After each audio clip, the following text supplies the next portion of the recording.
భస్మాసురుని బారి నుండి నా భర్తని కాపాడి నాకు ఇచ్చావు. ఇప్పుడు కూడా ఏదైనా ఉపాయం ఆలోచించు అని కన్నీళ్లు కార్చింది. శ్రీ మహావిష్ణువు పార్వతీదేవిని ఓదార్చి పంపించేశారు.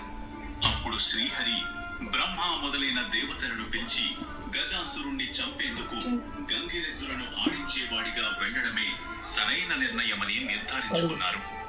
శివుడి వాహనం నందిని ఒక గంగిరెద్దుగా చేసి బ్రహ్మ మొదలైన దేవతలకు తలా ఒక వాయిద్యం ఇచ్చాడు. తాను తీసుకుని గజాసురుడు గజాసురపురం దగ్గరికి వెళ్ళాడు.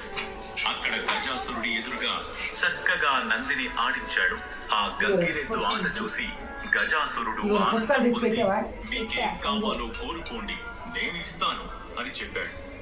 అప్పుడు శ్రీ మహావిష్ణువు ఇది శివుడి వాహనం నంది, శివుడిని వెతికేందుకే వచ్చింది కాబట్టి శివుడినే ఇవ్వు అని కోరాడు.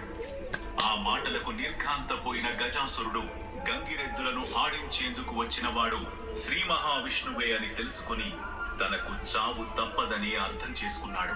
అప్పుడు గజాసురుడు తన పొట్ట లోపల ఉన్న శివుడిని, నా శిరస్సు అందరికీ పూజనీయంగా ఉండాలి, నా చర్మం నువ్వు ధరించాలి అని కోరుకున్నాడు.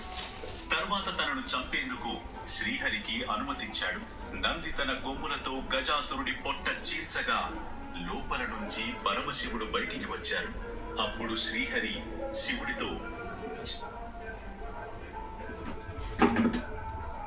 చెడ్డవారికి ఇలాంటి వరాలు ఇవ్వకూడదు, ఇస్తే పాముకు పాలు పోసినట్టే అని చెప్పారు.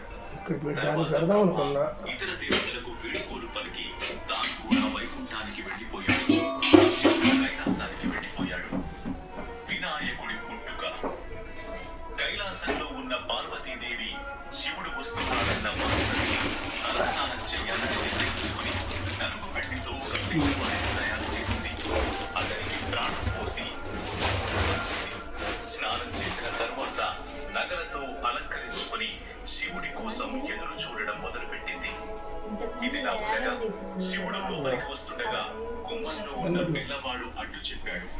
కోపం తెచ్చుకున్న శివుడు త్రిశూలంతో ఆ బాలుడి కంఠం నరికాడు.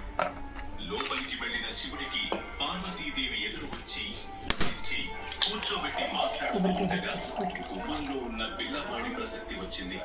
అప్పుడు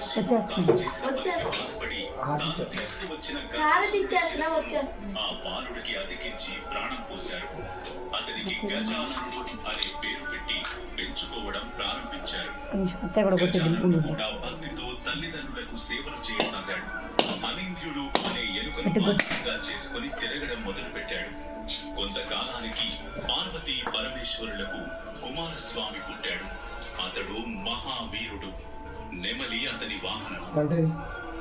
వెంకటేశాధిపత్యం. ఒకరోజు దేవతలు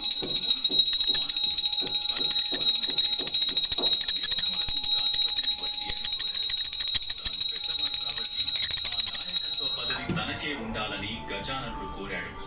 గజాననుడు పొట్టిగా ఉంటాడు, తగిన అర్హతలు లేవు కాబట్టి ఆధిపత్యం తనకే ఇవ్వాలని కుమారస్వామి తండ్రిని కోరాడు. అప్పుడు శివుడు వారితో ముందుగా నా దగ్గరికి వస్తాను.